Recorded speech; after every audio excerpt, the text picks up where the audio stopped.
Hello, hello. This is Postgres FM. I'm Nick, Postgres AI, and Michael, PG Master. Hi, Michael. Hello, Nick. So today we talk about logs, heavy logs, because in Postgres there is also a concept of lightweight logs in some other systems called latches, right? And if we say log without heavy, it means heavy by default, right? I think so, yeah. I think this would be a very tough discussion or a very shallow discussion if we were trying to cover everything that uses the word lock in Postgres. But yeah, LW locks are the kind of latches, the lightweight locks, right? So database objects and row level logs. This is what we are going to focus on today. Perfect. Yeah, more like closer to application development, actually, rather than to internals. And this is one of very popular topics we discuss when we talk with clients and solve problems, because many incidents are caused by lack of understanding when people don't realize how logging works, don't go into details there, and they have storms of so-called log contention, right? Spikes of active sessions, waiting on log acquisition, and sometimes database can be down even, right? This is the problem. Yeah, well, it came up in our recent episode, didn't it, on the on 10 dangerous issues. So yeah, exactly. So it's one of the 10 dangers we talked about. And where to start? I will start with simple, fundamental idea, which should be written everywhere in bold, Log cannot be released until the very end of transaction. Heavy log can be released only at commit or rollback time, not earlier. Yeah, I like that. Yeah, it's a good place to start. Any log, regardless of any heavy log. We don't touch lightweight logs. Any heavy log can be released only when transaction ends.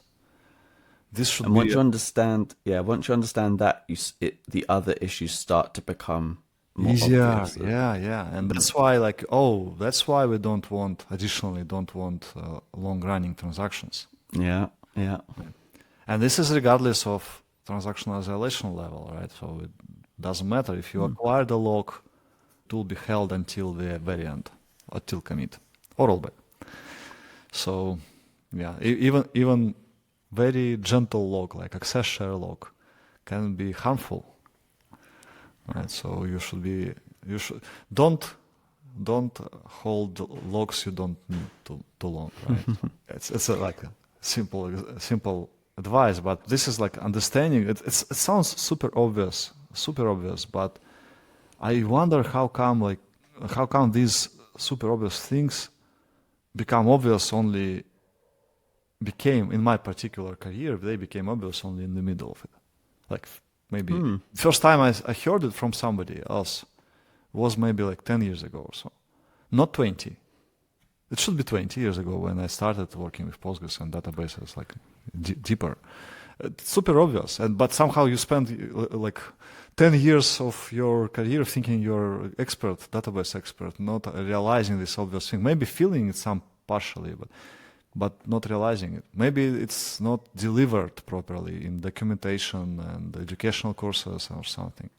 It should be delivered. Maybe. I think the documentation does lay it out quite nicely, but it doesn't give you practical tips. As usual with Postgres documentation, lack of practical tips, yes. But this is super important practical tip. Like, don't expect you will release it earlier. It's super basic, super obvious to, I think, most of our listeners right now. I'm pretty sure like 90% know this, but I wanted to spend some time here because I know new people need it. Yeah, well, it's also kind of maybe another case of that. You know the midwit meme with the kind of the beginner has a certain opinion. As you get more experience in something, you start to think you need to do all these different things, and then as you get more expert, maybe in a lot of cases you go back to that early opinion of you. You start appreciating basics more and more because you also think about other people and you want them to be on the same page with you if you work in teams, for example, right? Yeah, you value different things, perhaps like reliability and not having weird edge case bugs and things. So, yeah, actually, in terms of where to start, we also have we had a listener request for this, and they asked, and I think they phrased it in an interesting way because I think it's not quite how I'd like to attack the problem. Yeah. They've said, could you explaining various kinds of locks Postgres has and what to do to avoid them? You cannot avoid locks. You Yeah. can. But then what, so what is the question? And I think it's more around understanding when they're necessary and what to do to reduce the severity. So how heavy a lock or what else is allowed concurrently at the same time. Yeah, so and tips and tricks around that basically. Right. So we cannot avoid locks. Locks are needed to work in multi-user environment. They are a mechanism to handle concurrency, like how many users can work with the same thing at the same time somehow, and not interfere with each other to avoid inconsistency or too many errors or something.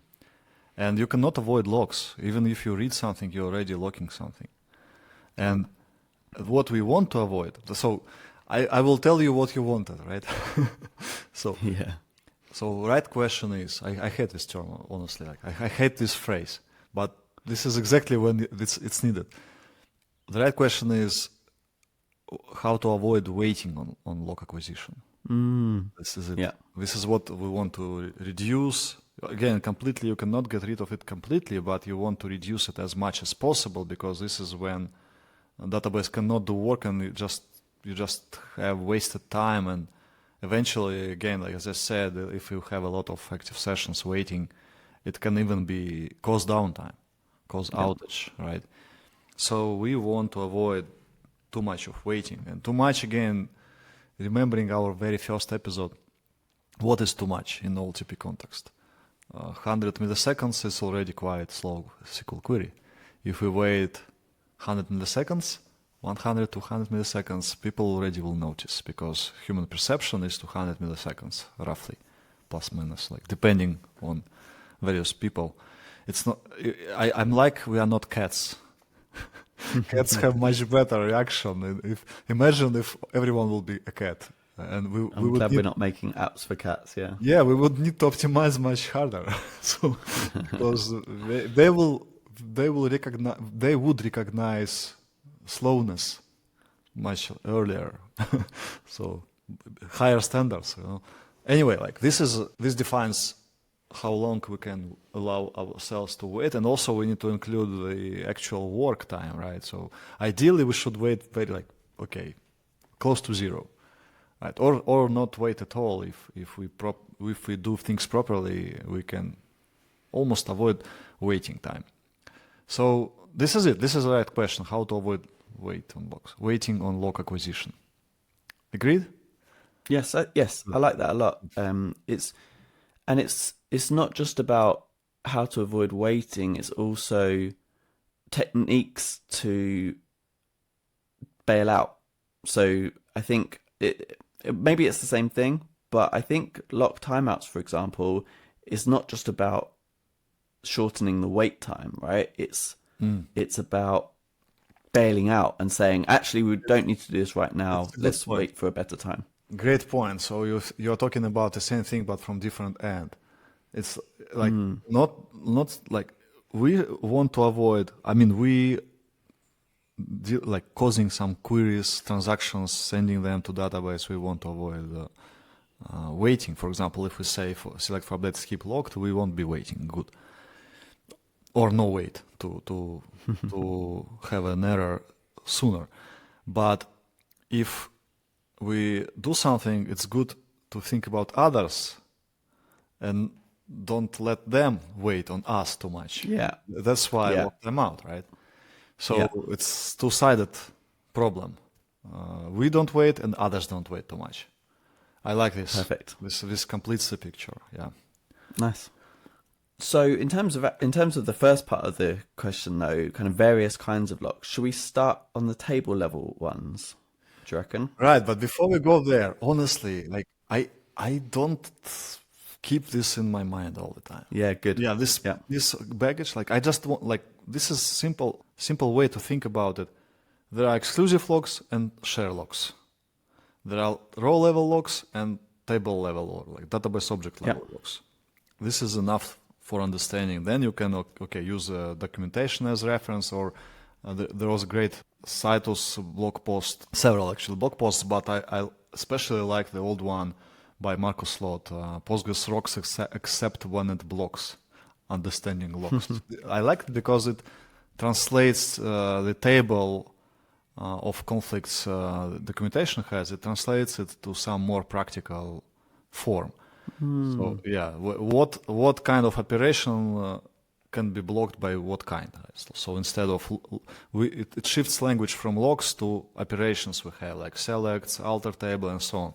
So I don't keep this reference style info in my head almost never.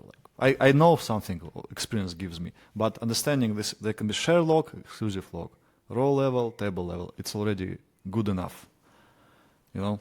Yeah, because it makes you think, before I do this, what kind of lock? And then you can look that up. You can look up for the specific command or the specific thing we want to be able to do.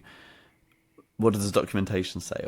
Or and this is maybe a good time to bring up, there's a newish tool. I think it came out maybe a year or two ago from Hussein Nasser, a friend of the show, called, is it pglocks.org? Yes. It's very good attempt to translate what documentation has to some better form to consume. It's easier. I think actually documentation could just have it as is. It would be great. Maybe it should be. That would be awesome. Yeah. But in addition, I actually thought it was a relatively good, like, it's very browsable, and I think it's quite a good educational tool. Like, oh, I didn't realize this could be done at the same time as this, or this couldn't be, this would take this kind of level of lock. Yeah. So it was quite a nice way of browsing as well, I thought, for me personally, for some commands I hadn't considered. Like, I hadn't really considered, for example, the locks that, for example, vacuum I had thought about, but analyze, I hadn't thought about the kind of analyze from a locking perspective. So it's really interesting seeing that in some of the lists and thinking, oh, that means you couldn't, run two at the same time, or there were some other like interesting things that I had never considered before. Yeah. So you analyze like everything is locking, everything. Like, even selects are locking, and not only like selects. If you have planning time, by default you have in queries it locks all indexes as well with share lock, right? Access share lock. And we talked about it. This can be bottleneck if you need to run a lot of these queries per second, like thousands of them per second. It can be bottleneck that you need to lock a lot of queries. This topic has a bridge to lightweight lock discussion, but it starts with heavy locks. So the need to have many heavy locks can lead to lightweight lock contention. And this means that understanding what's locking, what's blocking others, it's great. But again, at very basic level, if you change something, you need to have exclusive lock. For example, if you update some rows, you need an exclusive lock on these rows, right? And this means it will conflict with others who want to change it. Yeah, so exclusive is you can only have one at a time, right? Exactly. Share means you can have multiple at the same time. If you read rows, well, for rows we don't have share locks, but with table level, if you change table schema, again, it's table level exclusive lock. If you just deal with table, including selects, you need share lock on that table, right? At table level. Yeah. So of course, database level, object level locks and row level locks, they are kind of different beasts, right? Different beasts because the implementation is different and so on, behavior is different. But still, a rule can be applied directly if we have multiple reading operations that don't conflict, and they are like by default they are not blocked by others, but they can be blocked indirectly. And this is my favorite example when you have long lasting transaction which just read something from a table, maybe 0 rows, no rows read, like just select from table limit 0, right? But it already acquired share lock on this table. Then some alter table comes, it waits on us, and then we have a lot of selects after it coming to this table, and they cannot read because they are waiting on this man in the middle, transaction in the middle. Yeah. So yeah, we have a chain or queue of locking issues, and this is a nasty situation which is inevitable if you don't have lock timeout and retries, right? And this feels like we have a select which is blocking other selects. How come? Okay, because there is an alter table in the middle. That's why. Yeah. Okay. But yeah, I like that description because it hammers home a few things we've talked about in the past. Like, this is a reason not to have excessive long-running transactions, because it can be that one blocking, or it can get in the way of a misguided migration or to table or something. But yeah, then there's... But it's not enough. Yes, but on its own it's not enough, because we also need the lock timeout and retries for the migrations. And maybe one on their own would actually be fine. If you only implemented one or the other for a while, you might be okay. But having then both, auto vacuum comes, right? And Yeah. the vacuum always Yeah. is blocking, but it has a detection mechanism to Anti-wraparound. understand. To understand. It's blocking always, but if it's not running in transaction wraparound prevention mode, it will kill itself. But if it is running in transaction wraparound, it will not kill itself, and this is terrible. Because like you don't have long-running transactions, but you still have this problem. I think having low lock timeout and retries for DDL is inevitable. It's really needed for everyone. Yeah. So yeah, It's a good point though. Is vacuum the only thing that will take a lock and kill itself if something important comes along? I don't know. I I don't think it remember might be. others. Yeah, maybe. Yeah. Yeah. I mean, it makes sense because it's kind of like background work that can be done at a later point. And there isn't much else that fits that bill. But yeah, cool. Good. So, what else I wanted to say? It feels like monitoring systems don't care about real problems. They show you this is number of share logs, this number of exclusive logs. Bye bye. Datadog does it, for example. Super popular, right? And people come to us saying, "Oh, we have issues with logs," and they show us like big spike of logs, like, and we see, okay, access share logs. Okay, you had some intensive reading happening, so why should we care about this at all, right? And so such thing as good log dashboard doesn't exist yet. I haven't seen it yet. There are good attempts, but the problem also lies in the fact that it's really hard to understand who is blocking, who is waiting on what. So it's really easy to understand, but to reconstruct the whole chain of or tree of blocking events, like processes, backends, right? One backend can be waiting on other, that one can be waiting on another, and so on. It can be a tree. And actually it can be a forest of trees, because there might be several roots and you have multiple trees. And in this case, what helps is a function called, well, let's step back. So I recommend to everyone to enable log waits, because by default it's not enabled, it's off. Yeah. Everyone should have it on. In this case, you will see every time some session waits for 1 second, not being able to acquire a log. This situation will be logged. Actually, not 1 second, more precisely, deadlock timeout, right? Because after deadlock timeout, some checks are happening. This is exactly this logging can happen in Postgres. Yet another parameter that's being used for two things. Yeah, well, it's indirect, it's not straightforward, and it is, right? But and also some people change it. Sometimes it's 2 seconds or 5 seconds. Some people try to postpone deadlock detection, thinking maybe it will be resolve. resolve But itself, cannot, right? it Yeah. cannot resolve itself.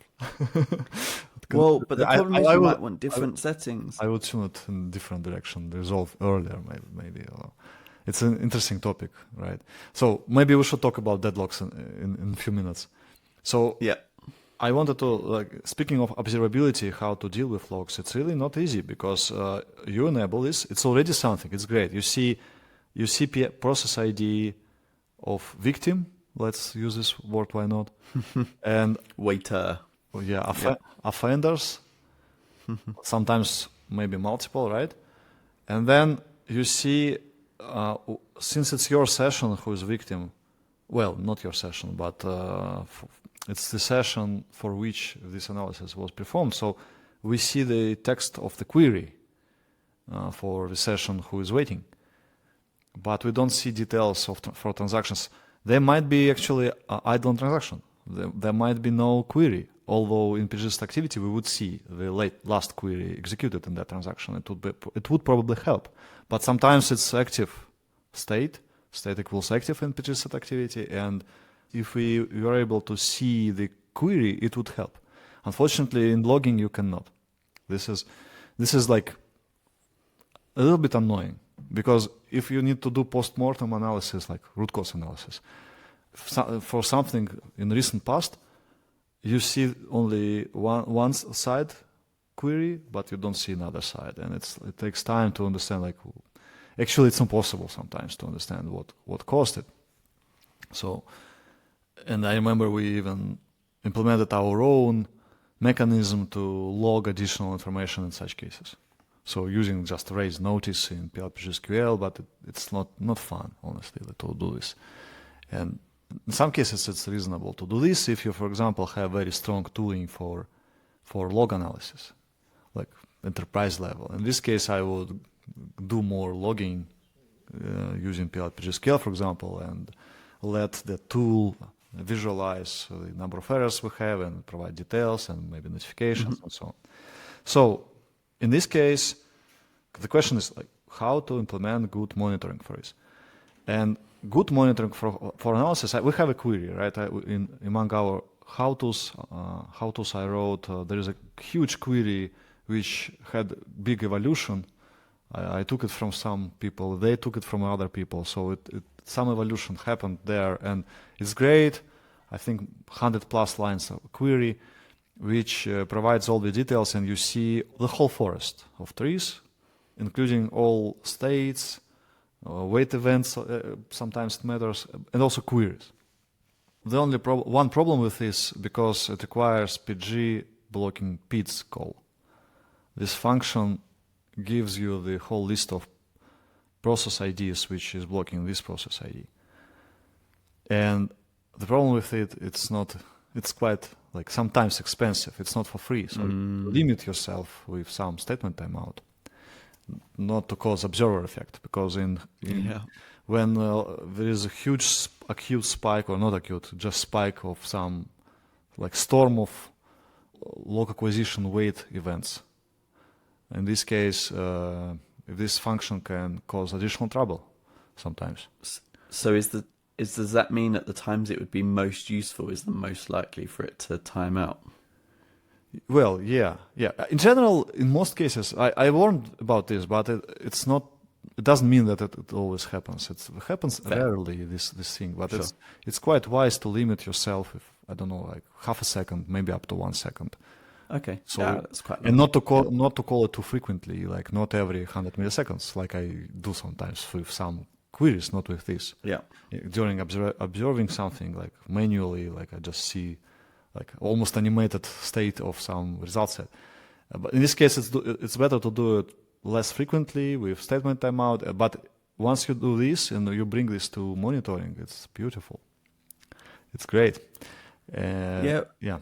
With monitoring, it feels like sometimes we want to catch every example of an issue for some types of issue, but sometimes it's okay if we're just sampling, and if we catch that sometimes it's an issue, that's a sign that there's a problem in our code or a problem in our team, that we don't have the education around these types of problems. And I understand that like this might be one of those ones where you do want to catch as many of them as you can, But I think it's more important that we realize that we even have any migrations that don't have this, or if we are doing updates in an order or transactions in an order that could end up with deadlocks or complex locking trees. I don't know. So I would prefer to have exact information here in the void sampling, yeah, but I live in a world where max connections doesn't equal 10,000. If you're on yeah, RDS, you can have like multiple thousand max connections, multiple thousand. In this case, you have a storm of active sessions, many thousands of active sessions, and then they yeah, they like to. Of course, in this case, it's different situation. But for me, it's not healthy situation. I would prefer to have like we have number of cores multiplied maximum by 10 maximum. This should be your absolute maximum for max connections. In this case, you cannot have too many records to analyze, right? And in this case, it's good to have exact information, because if you start sampling, you might miss something, because one line can matter a lot in this analysis, you know? yeah. Yeah. So Of course. you have like, I don't know, 96 cores. Your max connections should be 400. In the worst case, we will have 400 backends to analyze. It's a lot, but it's already like it will be only during incident. Hopefully, it's not every day. If you have incident every day, you know what to do. Like ask people who can help, right? Anyway, 5,000. I agree. Like 5,000 of same thing actually, right? They all are waiting on the same thing. Why should we log them all, or why should we bring them all to monitoring? Of course, it doesn't make sense. But if it's just a few hundreds, I don't know. Should be fine. Should be fine. Again, under normal circumstances, with 96 cores, you should have like up to I'd say 50 active sessions, and most of them are not waiting, so this analysis won't bring anything. And if your system is healthy, in most cases, this query will produce empty result set. Empty. Yeah. That's great. So normal state is 0 rows in result set. Well, I guess normal state could still be normal state is still up to a few rows, but the main point is that they shouldn't have been waiting for too long. Is that fair? Yeah. Well, you can wait a little bit, and sometimes you have spikes of some small spikes, but in healthy systems we just see that 0, 0, 0, even if system is very heavily loaded, and then some small spike, and then 0, 0, 0 like this. Yeah. So, yeah. Also wanted to mention that again, indirect connection to lightweight locks. So wait event, when some backend is waiting on another to acquire a lock, heavy lock, you will see wait event equals lock, right? Or wait event type lock. So this means we are waiting. And again, lock means heavy lock, right? What else? Well, is it a good time to go to? I mean, you mentioned that these lock trees could get complex, but they could also be loops, right? In the case of deadlocks, Oh, that's interesting. Yeah. So it's like the only solution to deadlock. Somebody should die. That's well, yeah, easy. but no, I'm talking more about prevention, right? Oh, I know yeah. it can get complex, but I feel like most cases of deadlocks I've heard about have been what I would class as kind of poor design on the application side. Exactly. Or at least, yeah. Exactly. So very avoidable with the right consideration around locking and around ordering of what you do in which order. Yeah, actually, let me correct myself. A few phrases ago, I said wait event. It should be wait event type equals lock, and there are several additional wait events in this category or under this type, which can help understand like at which level, for example, we heavy lock we are trying to acquire, right? Like is it relation or is it like row level tuple? Or something else, like maybe advisory locks also. You remember this, like user-defined mechanism. So yeah, and speaking of deadlocks, it's always here exactly we can apply this anti-methodology by Brendan Gregg. blame somebody else. It's always problem with, unfortunately, it's always problem with application, with workload, or maybe users. So it's not database problem. So the sequence of events is not good, and it should be changed. It should be redesigned, so people don't conflict in this way. And in many cases, I remember dealing with deadlocks was really challenging, because if it's not you who wrote this code, and you need to explain, they need to change. In many cases, it's easier like to accept the loss. If it's just a couple of deadlocks per day, it's okay. If you have a heavily loaded system, it's not that bad. Well, and then often the solution is make sure that transactions can at least be retried, right? Because Definitely so, 100%. Yeah. Of course, there are cases where having deadlock is a serious problem, because if money are involved, then it's a problem, because you can have some issues. And definitely application, it's a right point. Maybe instead of trying to completely avoid and prevent deadlocks, it's better to design and we have a couple of deadlocks we have billion transactions per day with 2 deadlocks, but we have retry logic, so nothing is lost, and no users are complaining, right? Yeah. That's it. It's smart. So yeah, I agree with this. Nice. Do you want to touch on advisory locks quickly, or not really? Oh yes, we had a case recently. It was an interesting case. Obviously, engineers, very smart engineers, and they also read documentation a lot and so on. And Nice. And that quite advanced code is written and so on, but they had issues with heavy lock contention, and turned out it was storms of advisory lock acquisition wait events, and we just talked through this, and my advice was quite simple. Let's get rid of advisory locks, because we have data in table. This data is organized as rows. We can lock rows. Why should And we talked about reasons why advisory locks, and it was there are reasons originally, but when we just think, could we switch to regular row level locks, and question was yes. There's no big reason not to use it. And once we switch, it's everything becomes quite clear how to resolve contention completely. You just start select for update.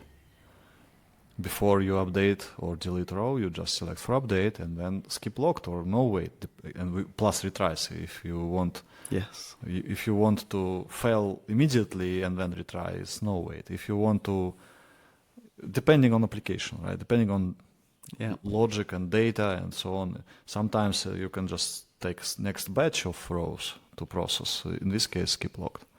If you must work on the same batch, okay, come later.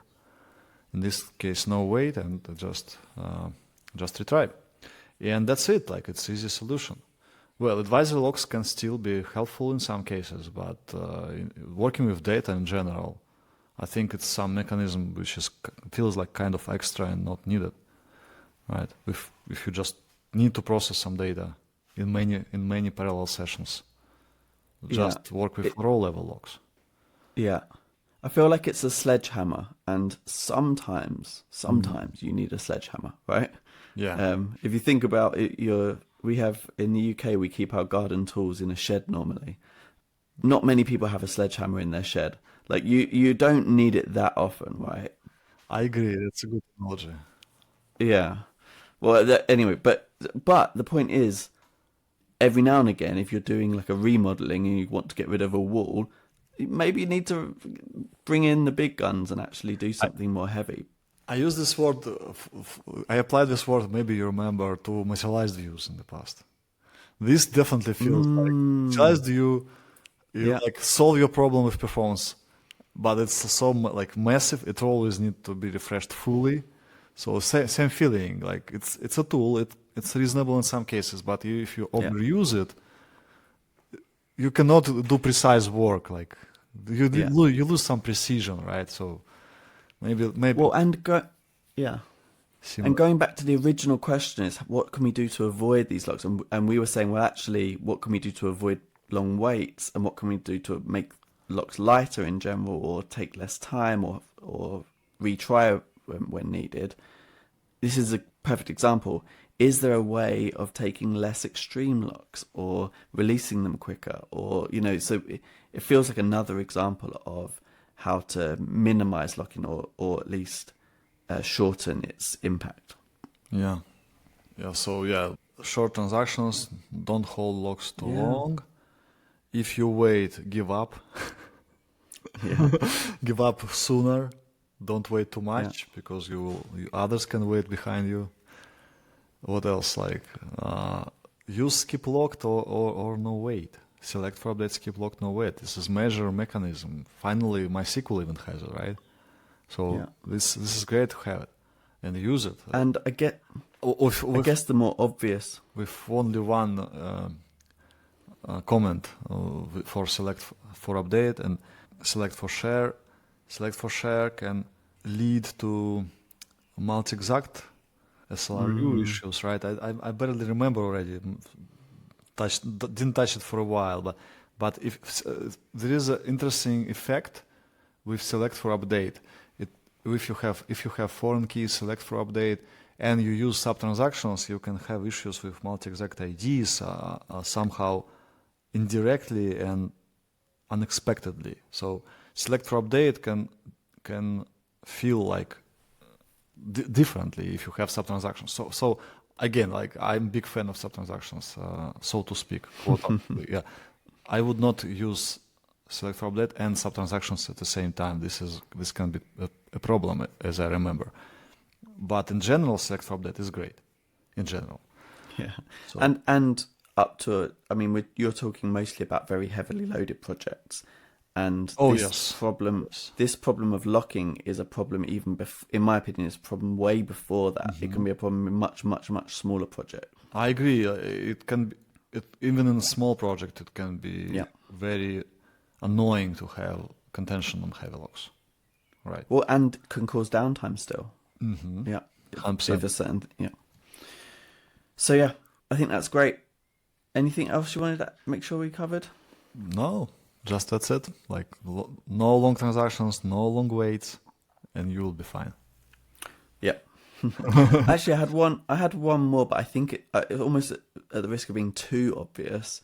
There are we've talked. I think we had a whole episode actually on zero downtime migrations, but there are schema changes you can make in different ways to avoid the heaviest of lock types. As simple as, the create index concurrently type things, or we had a whole episode on PG squeeze and things. I feel like that's another topic of avoiding a certain type of lock in favor of different types of lock. All right. At the cost of you can avoid lock contention issues doing DDL, but you need to sacrifice transactional capabilities. Yes. This is the key, unfortunately. So you cannot have transactional and atomic steps and zero risk of heavy lock contention, unfortunately, at the same time. So and creating this concurrently is a great example here, or attaching, detaching partitions concurrently, and so on. Yeah. Good. Okay. Nice one. Thanks so much, Nikolai. Catch you next week. Bye.